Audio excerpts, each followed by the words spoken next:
Well, today is the long-awaited how to start growing your own chicks video.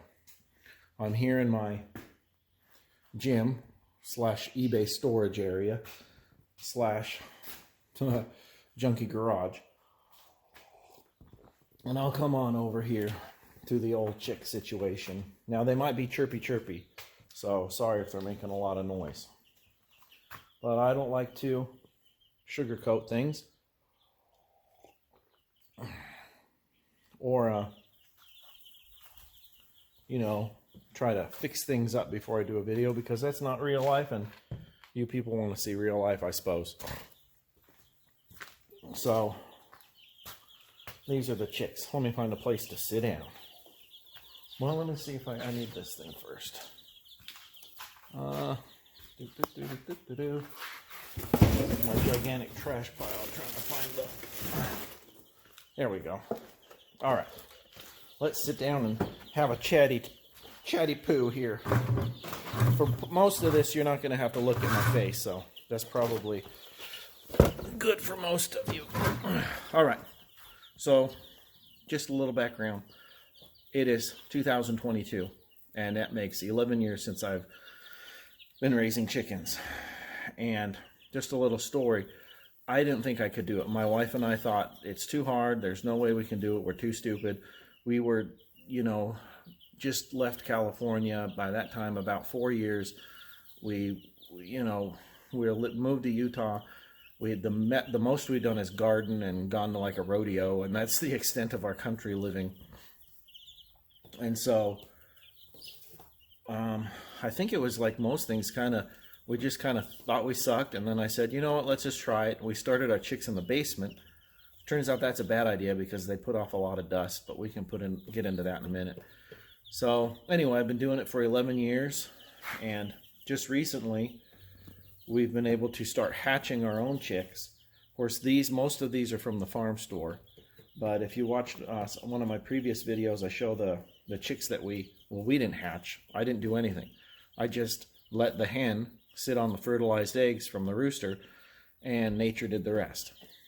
We could have left the chicks in there to be with the mom, but with the way the economy's going and all that, and the world is just kind of in chaos, I wanted to ensure that we would have those chicks survive, because, those are 3 more eggs a day that we're going to get. So let me pause this and see if I can turn it around for you. Hold on. All right, we're back. That is a red light. So that is probably, I'm going to say the red light is probably one of the most important things about baby chicks. This is what the one I use looks like. You can see it's 175 watt. You can see that it's indoor-outdoor. You can get one for 250 watts. Those are only rated for outdoor, and if they fall down and fall on something flammable, they will set it on fire.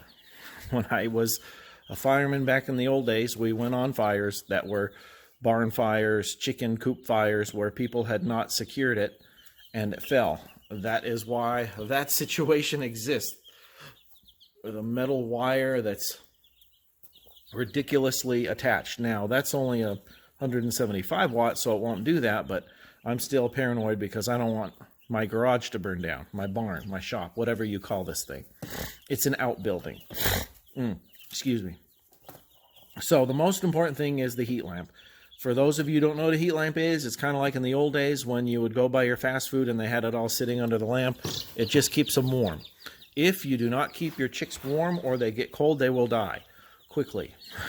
So usually you'll go to the farm store, and as of this airing, chicks are somewhere between $3.50 and $5 depending on the breed. The breeds I have in here are white leghorn, Americana, Brahma, and black Astrolorp, and then the 3 that are mixed from my chickens outside. I picked those because white leghorns will lay almost an egg a day, and they'll be white shelled. The black Astrolorp, they will lay almost an egg a day, and they will be brown. Both chickens will lay eggs for you as long as you feed them. So let's just get basic here and then I'll go over some of the common misconceptions. The basic thing you'll need is a heat lamp and the light bulb. You'll need an extension cord if you don't have one. You'll need something to put this whole situation in. Now, I've gone from totes to cardboard boxes to pre-made stuff.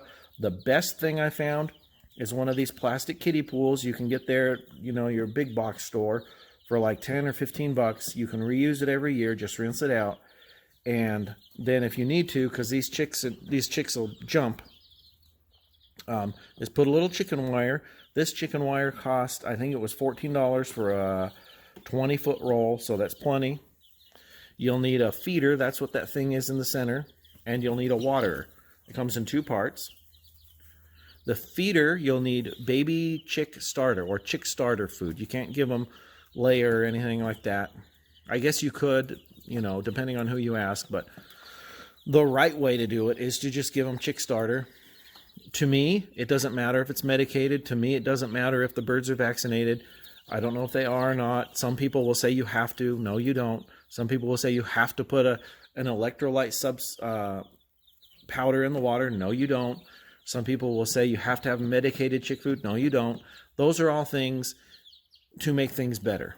Now, it's just like I told you earlier.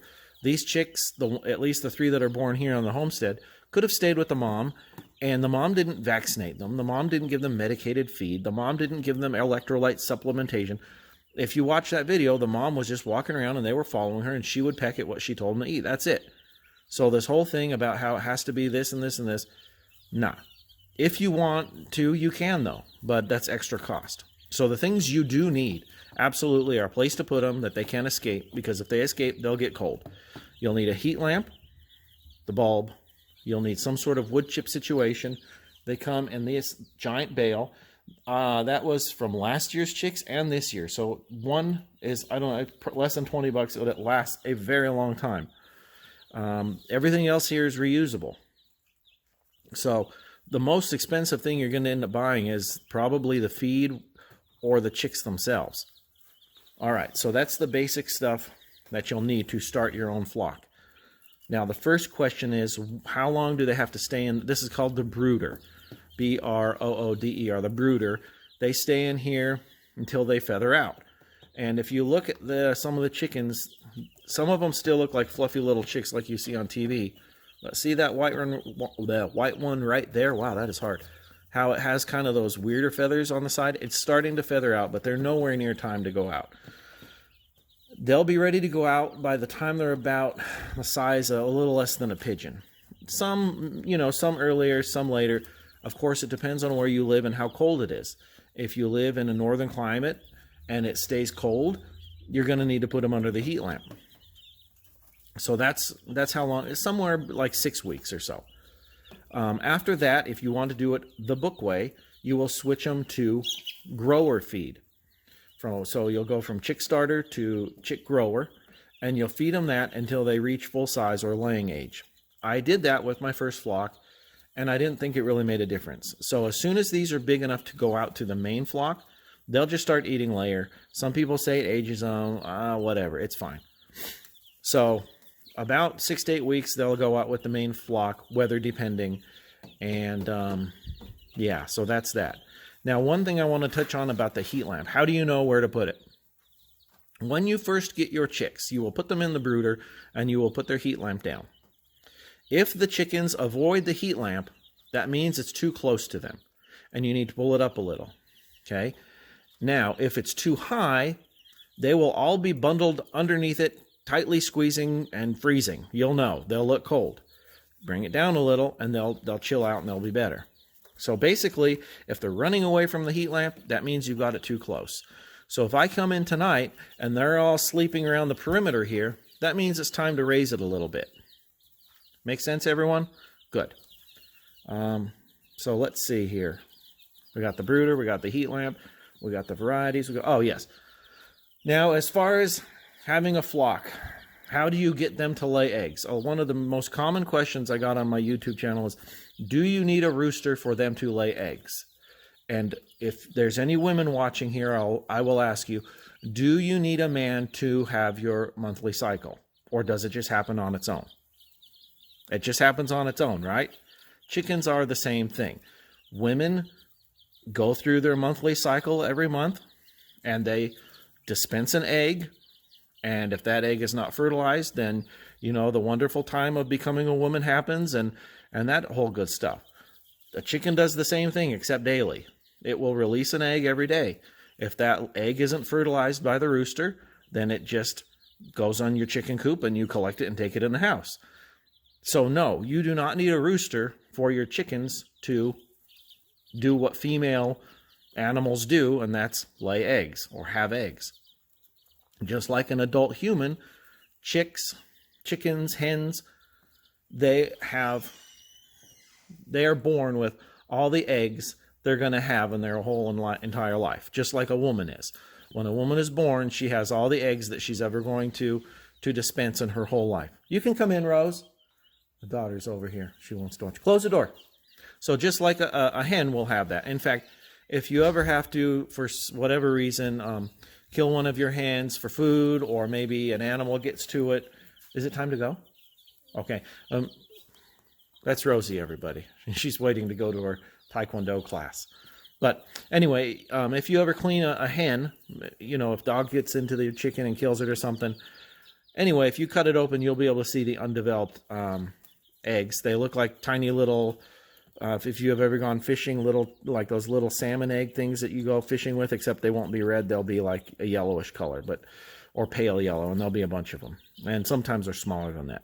But anyway, so hens will lay eggs without a rooster. Hens will do their thing without a rooster.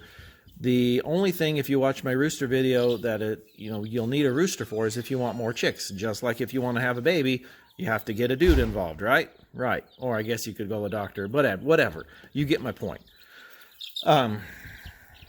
So that went over that. Fertilized eggs. Fertilized eggs. If you have a rooster and the egg is fertilized, you're going to crack the egg open, and there'll just be like this little white thing connected to the yolk. It kind of looks like cooked egg white. That just means it's fertilized. There's nothing wrong with it. You can eat it just fine. No big deal. In fact, some people, I don't know, believe that it has more nutrition or magical powers or whatever, so they'll pay more for fertilized eggs, which, whatever, everybody can do their thing. So that's the eggs. That's let's see, predators. Predators are a problem. I had zero problems with predators here in northern Utah, and then whiz bang bing, all of a sudden we start finding dead chickens with their heads cut off and completely gutted. And I mean, it was last year, and that it went through, gosh, probably like five or six chickens, and it was an owl. And that's because we had gotten complacent. We let our chickens roost up in the tree. We left the coop open so the chickens would come out super early in the morning, like right at the break of dawn when the owls were still active. And one owl can really devastate your flock. That's the only problem I've had. The way I figured it out, it was an owl, was the attacks happened at night, and then certain animals will do certain things to the bird. They'll eat certain parts or not eat certain parts. The way that the birds were left was very distinctive of either a hawk or an owl, but we had no problems in the day, and there's hawks around here, so we were pretty sure it wasn't a hawk. We're pretty certain it's a barn owl. That being said, you can have problems. People that live near canals or people in the south, you can have problem with fox, with possum, with raccoons, weasels, coyotes, dogs, bobcats, mountain lions, all those good things. It really just, dogs and cats even, it really just depends on where you live. If you live in the city, your number one problem is probably going to be dogs, and maybe stray cats, maybe possums or raccoons. Typically, raccoons and possums and skunks go after the eggs. The number one thing that's killed a lot of my chickens, especially this age and they're not really the adult chickens, is the damn dog. And the dog doesn't kill it for fun, especially a young dog, especially a bird dog like a retriever or, a pointer, something like that has generation after generation bred into it to go after these fluffy things that squeak. So you put a dog in your yard with a bunch of fluffy things that squeak, that dog is going to go after them. So I found that only happens when, for my dogs, around 2, they kind of chill out and they're able to be trained to not do that. But geez, if you have one of those dogs that's less than a year old or less than 18 months old, you better keep your chickens locked up, because it's just like like a moth to light. It will be obsessed with your chickens. Like I said, not so much the adult birds, but mainly these little ones so when you go after these, they'll jump up and squeak and feathers will fly, and oh boy, that just gets the dog going. So dogs are probably your #1 predator. Whew. Now, I told you in my Treadmill Tuesday that I can get going on subjects here, especially stuff that I enjoy. All right, last thing I want to cover is when you first get your chick. Let me see if I can grab one, because I saw one that had a problem that I want to let you guys know about. So, yeah, come here, chickens. Now, of course, you got to wash your hands after you touch a chicken, because the end of the world salmonella might get you. Oh, geez, they're quick now. Of course. If I can't get one, then... All right, there we go. All right, calm down. So you can just... Whoop. There we go. Little chirper there. All right, calm down. Whoa, whoa, whoa, whoa, whoa, whoa. So... that's what a hen looks like. Okay, so she's freaking out. So the first thing when you get your hens out of the feed store is you want to just take it and go burp, and put its little beak in the water. That way the chicken knows that's where the water is and that's how to drink. That's one of the only things that the chicken specialists tell you to do that I've actually done. Now I want you to see, you see that bird on the far right, and it looks like it's got a poopy on its butt right there. Right there. See the one on the right? That's basically impacted poop. And when they're going to the bathroom, sometimes... Oh, shoot. It was that one I just tried to grab. Can you see it? Basically, you got to get that off. You can pull it off, but that could cause problems. So just get a paper towel, wet paper towel, and just coax it off there. Because if you don't, it's basically like being constipated. That chick won't be able to go to the bathroom, and it'll kind of back up, and it'll eventually kill the chick. So I forget what that's called. We just call it like poopy butt or mud butt or whatever.